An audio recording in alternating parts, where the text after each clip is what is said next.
Hi everyone. We've been looking at the books of Ezra and Nehemiah through the eyes of the three key leaders, Zerubbabel, Ezra, and Nehemiah. So far we've looked at Zerubbabel and Ezra and the first part of Nehemiah.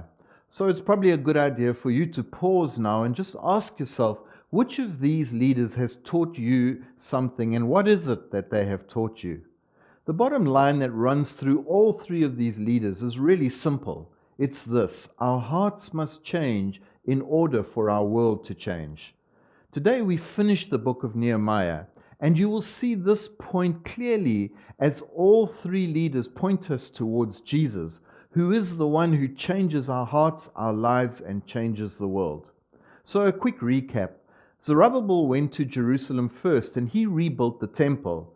He was followed by Ezra, who rebuilt the spiritual and the social fabric of Jerusalem. And finally, Nehemiah, with great personal anguish, returns to rebuild the wall around the city.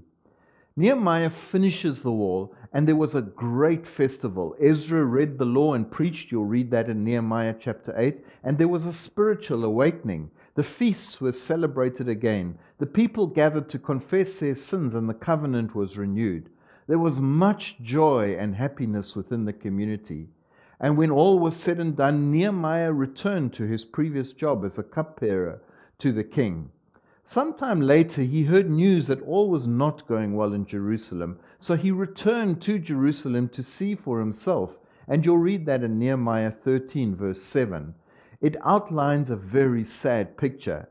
As he tours around, he finds that the people were not fulfilling the covenant. Zerubbabel's work is undone, the temple is neglected and is staffed by unqualified people. Have a look at Nehemiah 13, verse 7 to 12. Ezra's work is compromised. You'll see that in verse 15 forward. The people had violated the Torah and were working on the Sabbath. And Nehemiah's wall was being used as a market on the Sabbath. Nehemiah goes on a rampage and he calls the people back to obedience. And in his torment at what he sees happening, 3 times he prays to God to remember him. In chapter 13, verse 14, he says, "Remember me for this, O my God, and do not blot out what I have so faithfully done for the house of my God and its services."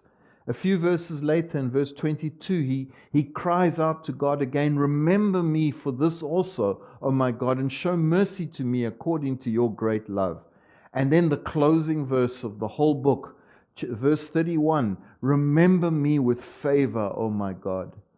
You see, his motive throughout his ministry was to bless and to serve God. He never expected it to end like this. The hearts of the people never changed, so their nation never completely changed. Now, whenever you read the Old Testament, just remember that just below the surface, you will always find it pointing to Jesus. And it's not too hard to see Jesus in this story. The political and the social changes may have been enormous, but they did not address the heart.